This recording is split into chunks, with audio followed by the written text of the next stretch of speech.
Hello friends, नमस्ते। मैं हूँ Preeti and welcome back to my channel. बिना आटा बिना मैदा यूज किए एकदम सॉफ्ट और स्पॉन्जी केक बनाएंगे, वो भी घर के रखे अपने पैन में। और इस केक की रेसिपी को मैंने एकदम परफेक्ट मेजरमेंट के साथ में शेयर किया है ताकि पहली बार में ही आपका केक एकदम सॉफ्ट और स्पॉन्जी बन सके। और ये केक आप अपने बच्चे के टिफिन के लंच बॉक्स में भी दे सकते हैं। बच्चे बहुत मजे से खाते हैं इसे। तो चलिए फटाफट से इस रेसिपी को हम शुरू कर लेते हैं बिना टाइम वेस्ट किए। केक बनाने के लिए मेजरमेंट जो है वो एकदम परफेक्ट होना चाहिए। तो यहाँ पे मैंने 4 सेम कप का इस्तेमाल किया है। तो हम कप से 1 कप सूजी लेंगे, आधा कप हमें दूध ले लेना है, आधा कप हम शक्कर लेंगे और आधा कप यहाँ पे हमने दही ली है। और जो सूजी मैंने यहाँ पे यूज की है वो बारीक वाली यूज की है। आप मोटी वाली सूजी को ग्राइंड करके भी यूज कर सकते हैं। अब हमें क्या करना है, एक मिक्सर ग्राइंडर जार ले लेना है और सारी चीजों को हमें एक एक करके जार में डाल देना है। तो सबसे पहले यहाँ पे मैंने 1 कप सूजी डाल दी है।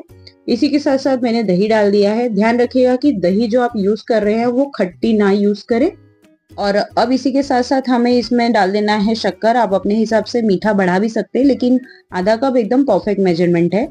अब यहाँ पे मैंने आधा कप दूध लिया है, तो हमें पूरा दूध का इस्तेमाल नहीं करना है। आधा कप में से भी आधा ही हमें दूध डालना है, बाकी का हम बाद में यूज करेंगे।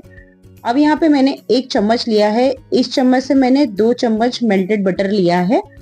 और आप इस बटर की जगह पे घी या फिर तेल का भी इस्तेमाल कर सकते हैं। स्ट्रॉन्ग फ्लेवर वाले तेल का इस्तेमाल नहीं करना है आपको।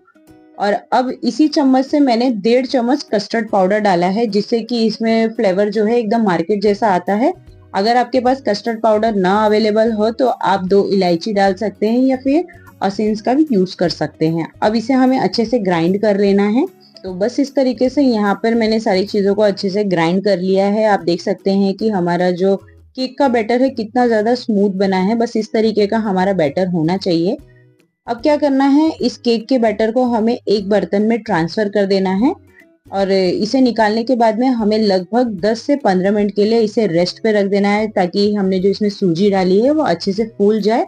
अब इसे कवर कर देंगे और रेस्ट पे रख देंगे। तो लगभग 10 मिनट का समय हो चुका है। तो हमारा केक का जो बैटर है अच्छे से सेट हो चुका है। सूजी भी जो है वो अच्छे से फूल चुकी है। और हमारे जो केक का बैटर है एकदम रनिंग बैटर है, तो इसमें हम एक्स्ट्रा दूध ऐड नहीं करेंगे। ध्यान रखिएगा कि जो आप दूध यूज कर रहे हैं वो नॉर्मल रूम टेम्परेचर वाला दूध हो। तो यहाँ पे मैंने दूध को बॉईल करके नॉर्मल ठंडा कर लिया था, उसके बाद दूध का इस्तेमाल किया है। अब इसमें हम टूटी फ्रूटी डालेंगे और इसे हमें डायरेक्टली नहीं डालना है बैटर के अंदर। इसमें मैंने 1 चम्मच गेहूं का आटा डाला है। इसे आटे से हमें डस्ट कर लेना है। डायरेक्टली अगर हम इसे डाल देंगे तो ये बैटर में नीचे जाके बैठ जाएगा, इसलिए हमें इसे डस्ट करने के बाद ही इसमें डालना है।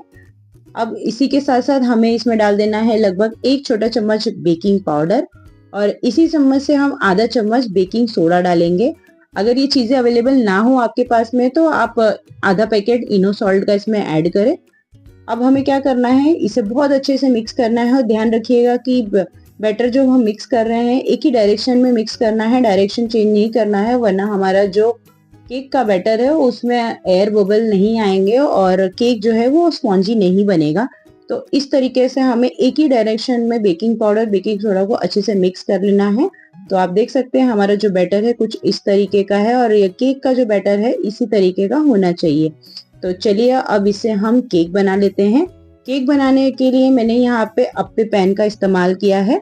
आपके पास अगर अप्पे पैन ना हो तो इस तरीके की आप छोटी कटोरी का इस्तेमाल कर सकते हैं, इसमें भी ये केक बहुत अच्छा बनता है। अब हमें इस अप्पे पैन को ग्रीस कर लेना है। तो अप्पे पैन को ग्रीस करने के लिए यहाँ पे मैंने मेल्टेड बटर का इस्तेमाल किया है। आप बटर की जगह पे घी या ऑयल का भी इस्तेमाल कर सकते हैं। बस ध्यान रखिएगा कि स्ट्रॉन्ग फ्लेवर वाले ऑयल का इस्तेमाल नहीं करना है, जैसे कि राई के तेल का या फिर सिंग तेल का इस्तेमाल नहीं करना है। अब अप्पे पैन को मैंने अच्छे से ग्रीस कर लिया है। ग्रीस करने के बाद में हमने जो केक का बैटर रेडी किया है इसे हमें थोड़ा थोड़ा करके पोर कर देना है, डाल देना है। ध्यान रखिएगा कि इस अप्पे पैन को हमें भरना नहीं है, क्योंकि हम जो केक बना रहे हैं वो फूलेगा, स्पंज होगा। इसके लिए हमें इससे थोड़ा थोड़ा भरना है। तो इस तरीके से मैंने अप्पे पैन में केक का बैटर डाल दिया है। और केक का बैटर डालने के बाद में इसे हमें इस तरीके से टैप करना है, ताकि इसमें जो भी एयर बबल्स हो सब अच्छे से सेट हो जाए। अब थोड़ा सा इसे मैं डेकोरेट कर रही हूँ, तो ऊपर से हम थोड़ी सी टूटी फ्रूटी डाल रहे हैं, जिससे कि ये देखने में बहुत ही ज्यादा खूबसूरत लगेगा। चलिए अब इस केक को हम पका लेते हैं। पकाने के लिए यहाँ पे मैंने लोहे के तवे का इस्तेमाल किया है। ये बहुत अच्छे से गर्म हो जाता है। डायरेक्टली हमें अप्पे पैन को गैस पे नहीं रखना है, वरना जो केक है वो नीचे से जल जाएगा। तो हमें तवे के ऊपर रख के इस केक को पकाना है। बहुत अच्छे से पक जाता है।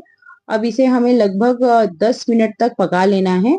गैस का फ्लेम हमें लो करके ही इसे पकाना है। तो चलिए एक बार चेक कर लेते हैं। देख सकते हैं हमारा जो केक है वो कितना ज्यादा स्पॉन्जी बन रहा है। अब इसे 2 मिनट के लिए और पका लेंगे।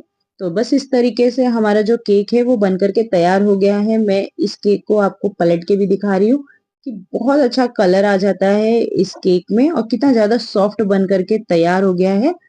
तो ये केक अच्छे से पक चुका है। इसे हम निकाल देंगे और सेम प्रोसेस को फॉलो करते हुए जितना भी बैटर बचा है मैंने फिर से सेम अपने पैन में बैटर को डाल दिया है। इसे भी हम पका लेंगे और लगभग 10 मिनट तक हमको केक को पकाना है। और ध्यान रखिएगा कि जब भी आप केक बना रहे हैं, केक जब बन जाता है तो अपने पैन में से आपको तुरंत से केक को निकाल लेना है।